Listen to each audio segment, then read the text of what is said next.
জিয়াউর রহমান মির্জা আব্বাসকে ডেকে একটা হুন্ডা এবং 30 টাকা দিয়ে বলছিলেন আমার সাথে রাজনীতি করো এবং ইলেকশনে কাজ করো। ওইখান থেকে তার রাজনীতির যাত্রা বিএনপির সাথে।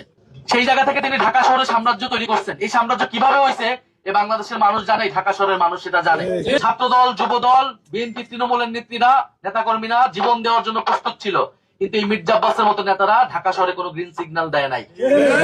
ফলে মির্জা আব্বাস সাহেবের প্রতি আমাদের আহ্বান থাকবে, অনুরোধ থাকবে, আগে যা করছেন সেই আচরণ যদি পরিত্যাগ করতে না পারেন তাহলে কিন্তু এবার নির্বাচনে এটার পরিণতি ভালো হবে না। নির্বাচন মানে কথার লড়াই। আপনি একটা কথা বলবেন, আমি একটা কথা বলবো, জনগণ ডিসাইড করবেন জনগণ কাকে ভোট দিবেন।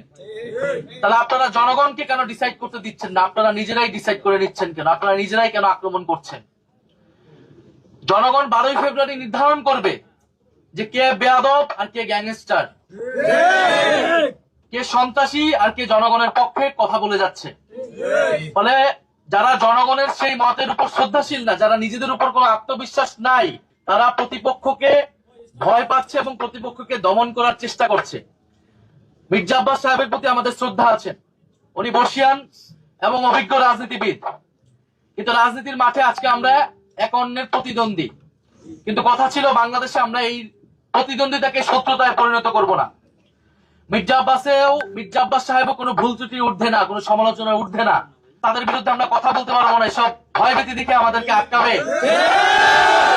ভেবে থাকেন এটা তিনি অত্যন্ত ভুল করছেন এবং উনি বোঝেন নাই তিনি আজকে কি অপরাধটা করে ফেলছেন। মির্জা আব্বাসের ইতিহাস আমরা জানি, আমরা ওই ঢাকা শহরে বড় হয়েছি।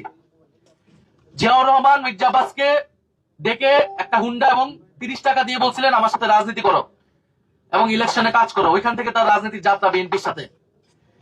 সেই জায়গা থেকে তিনি ঢাকা শহরে সাম্রাজ্য তৈরি করছেন। এই সাম্রাজ্য কিভাবে হয়েছে এ বাংলাদেশের মানুষ জানে, ঢাকা শহরের মানুষ সেটা জানে। ওনাদের উচিত ছিল গণ অভ্যুত্থানের পরে জনগণের সামনে তাদের অতীতের সকল অপকর্মের জন্য ক্ষমা চাওয়া এবং তারপরে নতুন করে রাজনীতি শুরু করা। তারা জামাতকে অতীত নিয়ে অনেক কথা বলে, তাদের নিজেদের অতীত কিন্তু বাংলাদেশের মানুষ ভুলে নাই। 2001 থেকে 6 যে দুঃশাসন তারা তৈরি করেছে সেটা কিন্তু বাংলাদেশের মানুষ ভুলে নাই। ফলে অতীত ধরে কথা বলতে সবার অতীত ধরে কিন্তু আমরা কথা বলা শুরু করব। ফলে মির্জা আব্বাস সাহেবের প্রতি আমাদের আহ্বান থাকবে, অনুরোধ থাকবে, আগে যা করছেন সেই আচরণ যদি পরিত্যাগ করতে না পারেন তাহলে কিন্তু এবার নির্বাচনে এটার পরিণতি ভালো হবে না।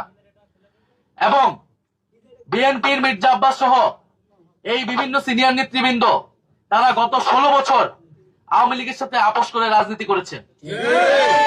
আপনারা দেখবেন তাদের বেশিরভাগের ব্যবসা বাণিজ্য সবকিছু আওয়ামী লীগের লোকদের সাথে সংশ্লিষ্ট। এবং